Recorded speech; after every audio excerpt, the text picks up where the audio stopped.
வளர்க்க கூடாது. ஆனா பால் கொஞ்சம் அதிகமா ஊத்தி நல்லா தூக்கலா ஒரு டீ போடுங்க.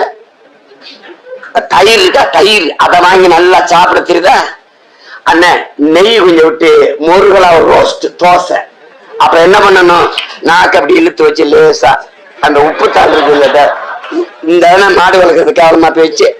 இப்ப நெய் கேக்குதா, எப்படி இருக்கு பாருங்க. அது ஒரு நோய்ங்குது, அது ஒரு நோய். ஏய், நபிகள் நாயகம் ஸல்லல்லாஹு அலைஹி வஸல்லம் ஆடு மாடு மேய்ச்சிருக்காங்க. இறைமகன் இயேசு மேய்ச்சிருக்காங்க. பகவான் கிருஷ்ணர் ஆடு மாடு மேய்ச்சிருக்கிறாரு.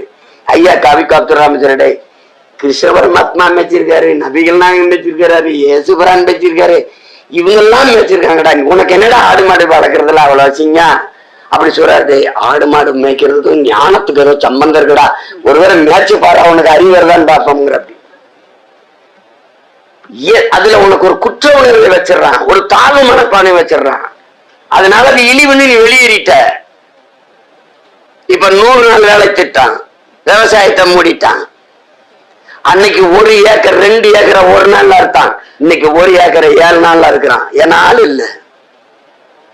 இப்ப 100 நாள் வேலை திட்டம் வேணாம்ங்கிறியா சீமான்? வேணும். அப்ப என்ன பண்ணலாம், ஒரு அலுவலகம் போடலாம். 100 நாள் வேலை திட்டத்துல அந்த பணி செய்யற எல்லாரும் பேரை பதிவு செய்யலாம். நான் ஒரு விவசாயி, எனக்கு 50 ஆள் தேவைப்படுது, நெல்ல இருக்க, நான் முதல்ல பதிவு செய்யறேன், எனக்கு ஒரு 50 பேரை அனுப்புங்க. அது ஆண் பெண் பிரச்சனை இல்லை, சாப்பாடு நான் போட்டுருவேன், வண்டி நான் அனுப்பி கூட்டிட்டு போயிடுறேன், கருதை அறுத்து வெளியில வச்சு கட்டு வச்சு களத்துல சேர்த்தோன்னா 500 ரூபா கூலியை கொடுத்துட்றேன். நீங்க அரசு வேலை கொடுக்குறீங்க 300 இங்க கொடுங்க, 800 என் ஆத்தால போய் வீட்டுக்கு போட்டோம். வறுமை ஒழியுது, உழைப்பு உடல் ஆற்றல் உழைப்புல ஈடுபடுத்தப்படுது, உற்பத்தி பெருகுது, வறுமை போகுது. அதானே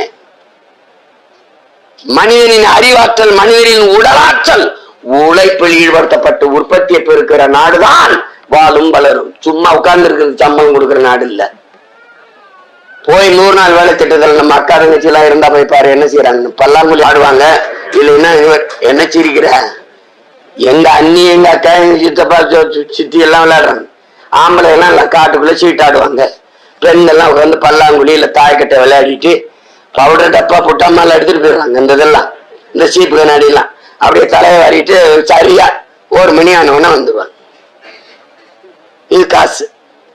நான் ஒண்ணு கேட்கிறேன், எங்க ஐயாவோட பிறந்த நாளைக்கு 85 மரக்கன்று நட்டான்.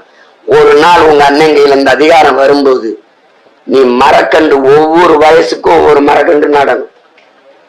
எங்க ஐயா 85 வயசுல 85 மரக்கன்று. நம்ம ஐயா துணைவேந்தர் சொல்றாங்க 3000